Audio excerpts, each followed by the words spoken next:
अस्सलामुअलैकुम वरहमतुल्लाह। मेरे दोस्तों, बुज़ुर्गों और मेरी बहनों, आज आपके सामने ये बयान करूँगा कि बिदअत क्या है।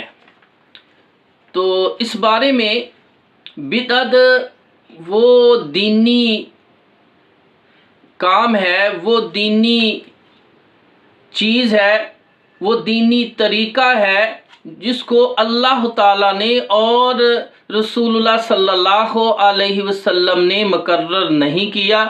लोग उसको सवाब और दीन समझकर कर रहे हैं। तो इसके बारे में हदीस में आता है, सही मुस्लिम शरीफ में, कि हज़रत आयशा सिद्दीक़ा रज़ी अल्लाह ताला अन्हा फरमाती हैं कि रसूलुल्लाह सल्लल्लाहु अलैहि वसल्लम ने फरमाया, मन अहदसा फ़ी अमरिना हाज़ा मा लैसा मिन्हु फ़हुव रद्दुन। तो फरमाया, जिसने हमारे दीन में कोई नई चीज़ जारी की जो हमसे साबित नहीं है, वो मरदूद है। जिस अमल पर हमारी मोहर नहीं है, जो हमसे साबित नहीं है, वो रद्द कर दी जाएगी, वो मरदूद है। ये दो सनद से हदीस है बुखारी मुस्लिम में। तो मेरे भाइयों, फ़ी अमरीना का तर्जुमा जो है, तमाम उलमा कराम, उसमें बरेलवी उलमा कराम, देवबंदी और अहले हदीस, हम्बली, शाफी, मालिकी भी शामिल है। फ़ी अमरीना का मतलब है हमारे दीन में जिसने नई बात ईजाद की वो मरदूद है। तो मेरे भाइयों, इसमें मुख्तलिफ उलमा कराम, जैसा कि मोहम्मद यूसुफ लुधियानवी देवबंदी अपनी किताब इख्तिलाफ उम्मत और सिरात मुस्तकीम जिल्द अव्वल सफ़ा 101 में लिखते हैं, फरमाते हैं कि जो चीज़ हज़रत सल्लल्लाहु अलैहि वसल्लम, सहाबा कराम, ताबीन और तबा ताबीन के नज़दीक के ज़माने में मामूल और मरवज ना रही हो, उसको दीन की बात समझ कर करना बिदअत कहलाता है। तो मेरे भाइयों, इसी तरह मोहम्मद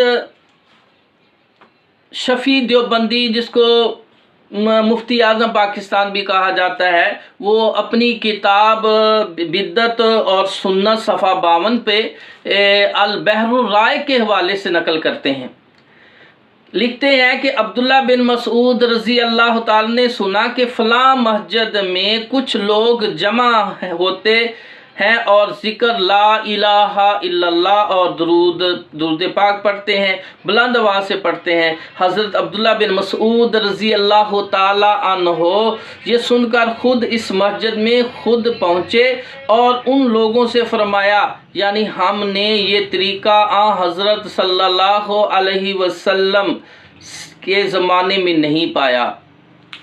मैं तो तुमको इस अमल की वजह से बिदअती समझता हूँ। यानी लोग हल्का बनाकर बैठे हुए हैं और ला इलाहा इल्लल्लाह 100 बार पढ़ रहे हैं। कहता है, एक कहता है 100 बार ला इलाहा इल्लल्लाह पढ़ो, फिर वो ला इलाहा इल्लल्लाह को 100 बार पढ़ते हैं, फिर कहते हैं 100 बार दुरूद पाक पढ़ो, वो बुलंद आवाज़ से 100 बार दुरूद पाक पढ़ते हैं, इस तरह हल्का बना के। हालांकि मेरे भाइयों, इसमें कोई ज़ाहरी तौर पर कबाहत नहीं है, लेकिन अब्दुल्ला बिन मसूद रज़ी अल्लाह तआला फरमाते हैं, इस अमल की वजह से मैं तुमको बिदअती समझता हूँ, क्योंकि रसूलुल्लाह सल्लल्लाहु अलैहि वसल्लम के दौर में इस तरह हल्के बना के इस तरह बैठ के ये जिक्र नहीं किया जाता था।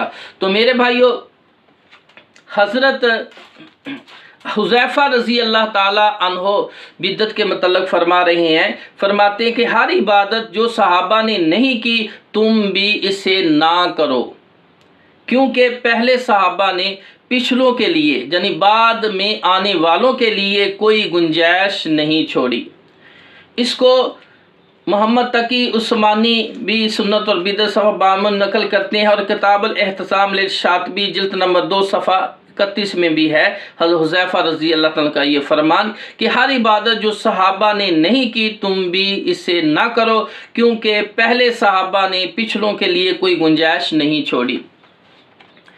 तो मेरे भाइयों, इस तरह मौलवी मुनव्वर हुसैन उस्मानी रिज़वी बरेलवी अपनी किताब रद्दे शिर्क व बिदअत सफ़ा 327 के अंदर नकल करते हैं कि बिदअत का इस्तिलाही माना है अमूरे दीनिया में जो काम सवाब के लिए ईजाद किया जाए उसको बिदअत कहते हैं। बतौर सवाब ईजाद किया जाए, जारी किया जाए, उसको बिदअत कहते हैं। इस तरह मौलवी मोहम्मद सदीक हनफी बरेलवी लिखते हैं अपनी किताब बिदअत की हकीकत सफ़ा 41 में कि बिदअत दीन में जो नया काम बगैर सवाब जारी किया जाए उसको बिदअत कहते हैं।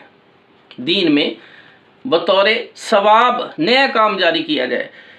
तो इसी तरह मुजद्दिद मिल्लत बरेलवी मौलवी अहमद रज़ा खान लिखता है अहकाम शरीयत सफ़ा 190 में कि बिदअत सय्या वो है कि रद्द सुन्नत करे।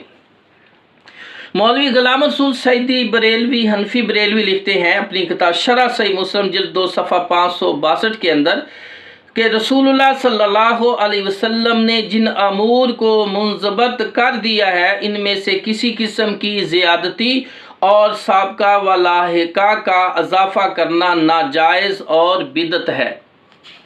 तो मेरे भाइयों, इमाम इब्ने कसीर रहमतुल्लाह अलैह तफसीर इब्ने कसीर जिल्द 4 सफ़ा 156 के अंदर लिखते हैं कि अहले सुन्नत वल जमात के नज़दीक हर वो कौल और फेल बिदअत है जिसका सबूत सहाबा से नहीं।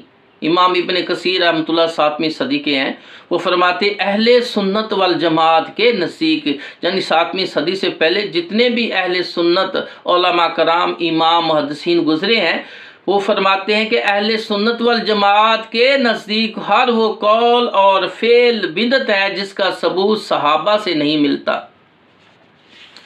तो मेरे भाइयों, बाज़ लोग कोई नया काम करते हैं और उसको फिर कहते हैं इसमें हर्ज क्या है, सवाब समझते हैं, कहते हैं इसमें हर्ज क्या है, मना की दलील नहीं है। तो मेरे भाइयों, एक आदमी ने कब नमाज जनाजा के बाद दफनाने के बाद कब्र पर अजान दी, तो मैंने उससे पूछा, मैं कि भाई इसका कोई सबूत सहाबा से नबी पाक सल्लल्लाहु अलैहि वसल्लम से मिलता है कि अल्लाह के रसूल सल्लम के सामने हज़रत खदीजा फौत हुई, आपका बेटा फौत हुआ, सहाबा फौत हुए, आपने दफनाने के बाद कब्र पर अजान दिलवाई है, किसी हदीस में इसका तज़किरा आता है?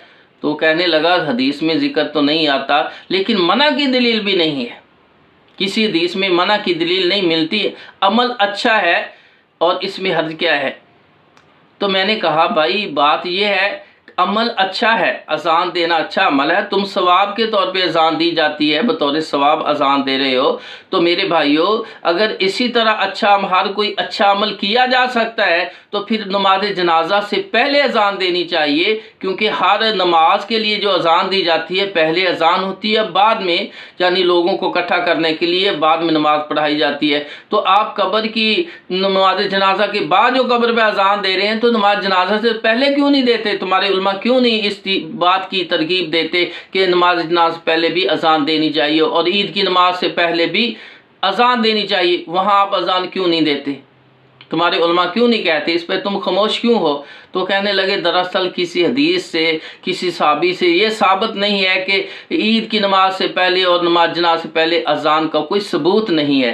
तो मेरे भाइयों, बाद में भी मैं भी यही कह रहा हूँ कि अजान कब्र पर अजान देना ये किसी भी हदीस से, साहबी से, ताबी से, आइमा अरबा से साबित नहीं है, तुम क्यों अजान देते हो? तो वो खामोश हो गया।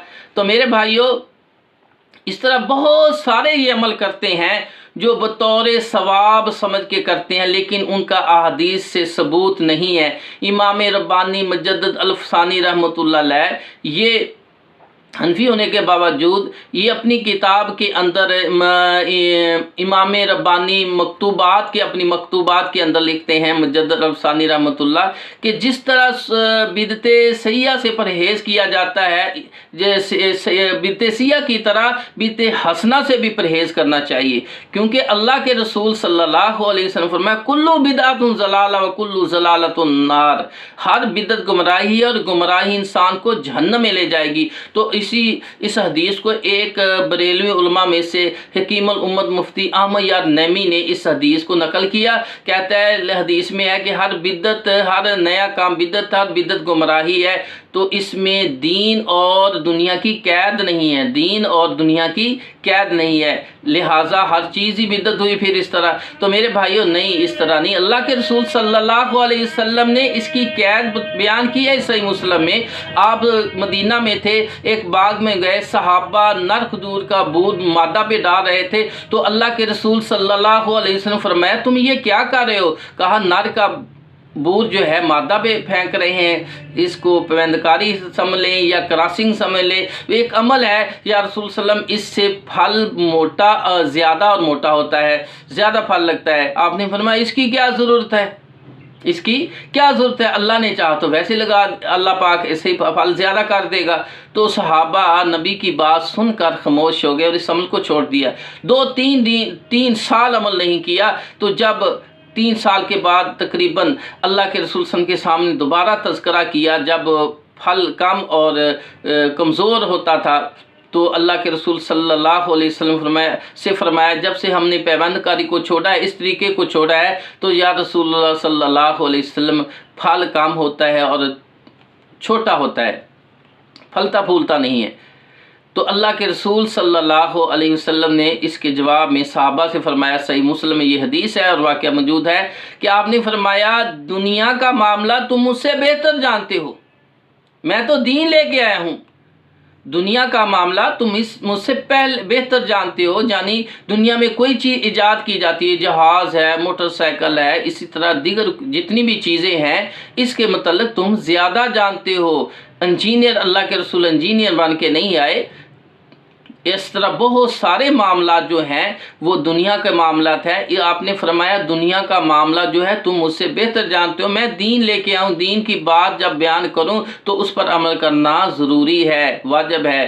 تو میرے بھائیوں قید تو لگا دی، اب ہم کہتے ہیں کہ دینی ثواب کے طور پہ دین سمجھ کے جو کام کیا جائے اور نبی پاک صلی اللہ علیہ وسلم کے دور میں، صحابہ کے دور میں اس کا وجود نہیں ہے، تو اس کو بدعت کہتے ہیں۔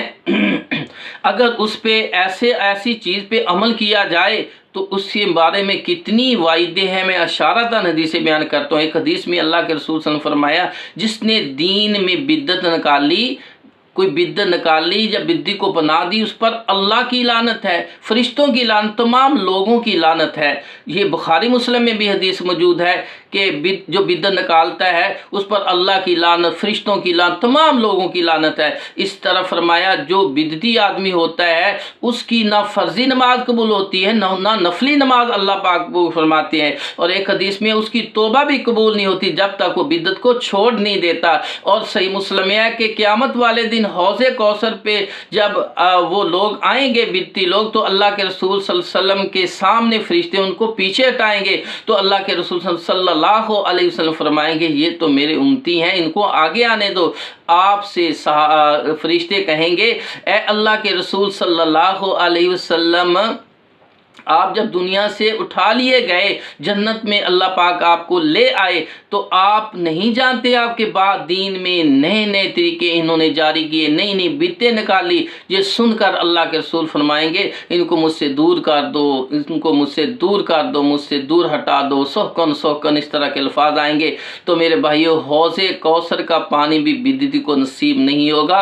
اور بدعتی کے بارے میں فرمایا کلو بدعۃ ضلالہ وکل ضلالۃ فی النار، کہ بدعتی آدمی جہنم میں جائے گا، اس کا ہر عمل مردود ہے، گمراہی ہے۔ تو میرے بھائیوں وہ سمجھتا ہے کہ اللہ کے رسول صلی اللہ علیہ وسلم نے پورا دین نہیں بیان کیا، لہٰذا ہم اس کسر کو، اس کمی کو پورا کر رہے ہیں، اس لیے ثواب کے نئے نئے طریقے جاری کر رہے ہیں۔ اور میرے بھائیوں یہ سب کام بدعت ہے، بدعت گمراہی اور انسان کو جہنم میں لے جائے گی۔ تو جس طرح امام ربانی مجدد افسانی رحمہ اللہ نے فرمایا، اس طرح بہت سے اور علماء نے فرمایا ہے کہ بدعت حسنہ جو ہے اس سے بھی پرہیز کرنا چاہیے۔ یہ ایک چور دروازہ ہے دین میں۔ دین تو مکمل ہو چکا تھا، نبی پاک صلی اللہ علیہ وسلم کے زمانے میں دین اسلام مکمل ہے، اسی کی پیروی کرنی ہے، اسی کے متعلق پوچھا جائے گا۔ بعد میں جو خلفائے راشدین کی بات ہے، صحابہ کی کا اجتہاد ہے، وہ دین نہیں ہے۔ وہ بطور جواز ہم نے فتویٰ لینا ہے کہ باقی زندگی اچھی گزر جائے دوسروں کی نبی، یہ بہتر طریقہ ہے، اس سے فساد کم پیدا ہوگا، لیکن ان کی بات دین نہیں ہے۔ دین تو آپ کی زندگی میں مکمل ہو چکا ہے، اس کو دین کہتے ہیں۔ اللہ تعالیٰ سے دعا ہے اللہ ہم سب کو قرآن کتاب و سنت پر عمل کرنے کی توفیق عطا فرمائے، نبی کی سنت پر عمل کرنے کی، نبی کی پیروی کرنے کی توفیق عطا فرمائے۔ وآخر دعوانا ان الحمد للہ رب العالمین۔